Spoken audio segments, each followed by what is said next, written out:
Good morning, everyone. We appreciate you joining us here for CBS 8 Plus extended forecast. I'm Evan Durrani, and we are starting to see that rain arrive across the county. Here's the thing. Biggest impact that we're seeing is in North County through the morning hours at least, and then we're going to watch as that intensification takes place throughout the day. So sure, when we look at satellite radar right now, things aren't too crazy up toward downtown San Diego through the South Bay. So south of Del Mar, activity is kind of lulling right now versus north of Del Mar, we're starting to see that pick up. Now, today and tomorrow, Monday, Tuesday, are our wettest days out there, and then we'll start to see accumulations wane a bit for Wednesday, Thursday, and turn over to more of a scattered format. We are looking at a good possibility of flooding and maybe even flash flooding with this atmospheric river that is moving in our direction. So let's take a look at LA County, because this is a good indicator of what we can expect. Now, this atmospheric river loses momentum the farther south it travels. That means it loses a lot of its energy.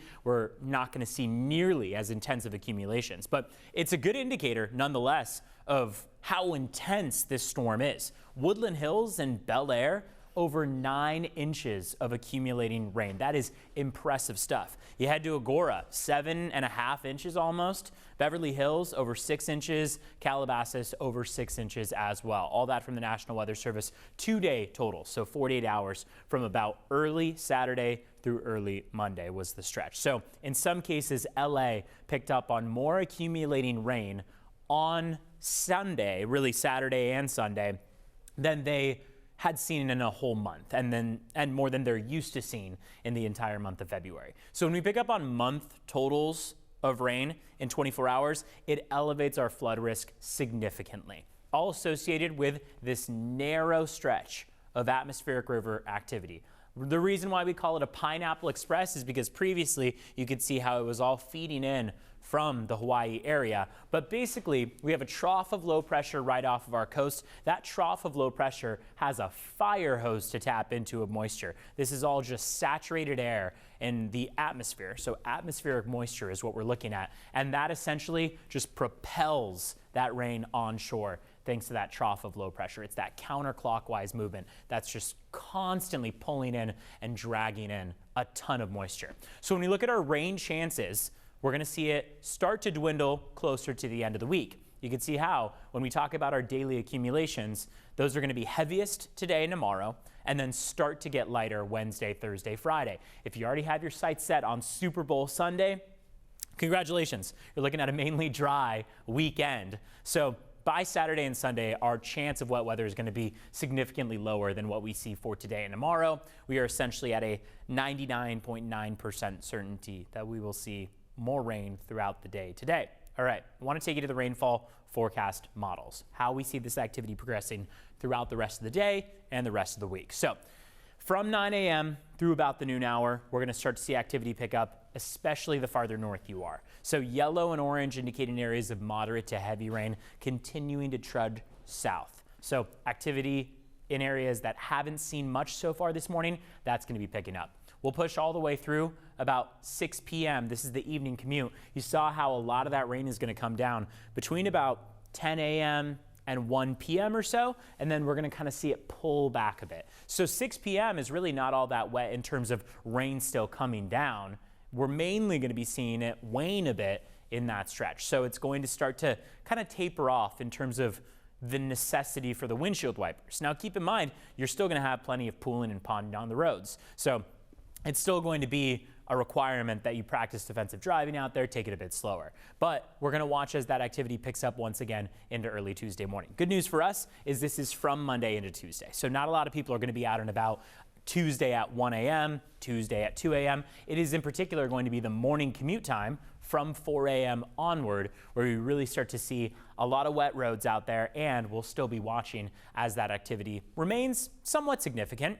Throughout the rest of Tuesday, you start to see those more sporadic thunderstorms kind of thrown from the Pacific onto the coast. Things become a lot more unstable as we head toward Wednesday and Thursday. So that's really where we start to see that momentum. Strong downdrafts of wind, strong downpours of rain, 1 inch per hour, even though these stretches of time that we see these small cells push on shore are going to be 15, 20 minutes. The kind of weather where you head outside, it's dry 1 minute, next minute you hear it pouring on you. That's going to be the case for Tuesday afternoon, Tuesday evening, and then again Wednesday. 1, 2, 3, 4, 5 different just kind of sporadic cells pushed on shore. And then we're going to watch as our snow level starts to fall to 4,500 feet or so, incorporating many of our mountains. We have Palomar Mountain and Mount Laguna as almost surefire bets for accumulating snow.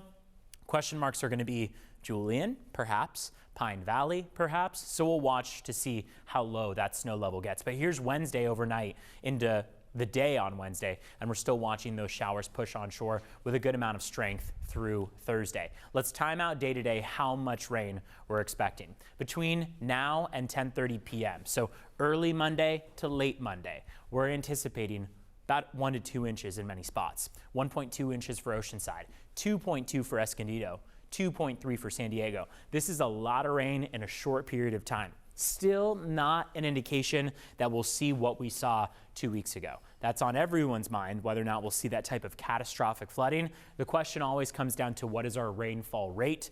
This rainfall rate does not seem as significant as what we saw a couple weeks ago, but it will still be a cause for concern in terms of aerial flooding, rivers, creeks, streams. San Diego River almost always breaches monitoring stage, let alone flood stage, when we see these types of rain events come our way. So that's almost a guarantee, but that's different than what we saw a couple weeks ago. We are still calling what we saw a couple weeks ago the 1 in 100 year, 1 in 50 year storm for a reason, because it only comes every 50 to 100 years, not every week. So sure, is 1 to 2 inches a cause for concern? Of course, but we're not seeing the same level of intensity as what we saw last week or 2 weeks ago. Now, when we look at your Tuesday, right, we push this model into Tuesday and we add on to those totals. That's going to be a lot of rain to come down in 48 hours. Escondido, 3.3 inches, 3.6 for San Diego. So these numbers are still pretty impressive. To get 3 inches on the ground in a matter of 48 hours in San Diego, that's a lot, let alone push that to 72 hours, and we're talking close to 5 inches on the ground. So that is going to be what we're most concerned about. The rising of creeks, rivers, streams, even those flood channels. That is still going to be a big area to watch. But like I mentioned, we do not expect the same type of flash flooding, of catastrophic flooding that we saw before. I mean, areas up in LA, like we talked about, getting those 9 inches of rain, that's much different than what we're seeing here with 3 and 4 inches. Want you to be able to kind of divide the 8-day forecast into two. And the reason why is because the first 4 days here, are our wettest stretch. Now through Thursday, we could be picking up on those 4 to 5 inches of rain. And then after Thursday, for Friday, activity starts to really drop off. Saturday and Sunday are basically dry days, along with Monday. Here is Super Bowl Sunday. Everyone asking, will it be dry? The answer is yes. We have a 2% chance of rain for Sunday. So that is good indication that we will be back to those dry skies by the upcoming weekend. Again, with this rain event, watch out for palm fronds on the ground, the blowing palm trees, down power lines, all because this wind is going to be pretty significant throughout the day today and really all the way through this 4-day stretch, especially when we see those kind of micro bursts of rain where strong downdrafts are possible, along with those quick heavy downpours of rain. Snow is going to start to turn over from rain across the mountains. It might take until Wednesday, Thursday timeframe, but should pick up on some snow across the mountains. It's still a warmer storm, so there might not be a lot of it, but some. And then across the deserts, they're going to stay mainly light on their accumulations between today and tomorrow. May dry out for Wednesday, and then it looks like they'll get a little bit more on Thursday. I know there's a lot going into this forecast. There is too much to talk about, really. The succinct way of forecasting it, today and tomorrow, Monday, Tuesday, heaviest stuff. Wednesday, Thursday, scattered, but still some thunderstorms, an inch per day with the heaviest stuff coming today and tomorrow. For more on it, you can always head to our website, cbs8.com/weather. We encourage you to also download the CBS8 app and get all those push notifications for the latest. That's the best way to keep up to date on what to expect throughout the rest of the day and the week. And you can always tune in each weekday morning. We're tracking the latest beginning at 4:30 a.m. I'm Evan Urani with your CBS8 Plus extended forecast, and we hope you all have a wonderful and safe day out there.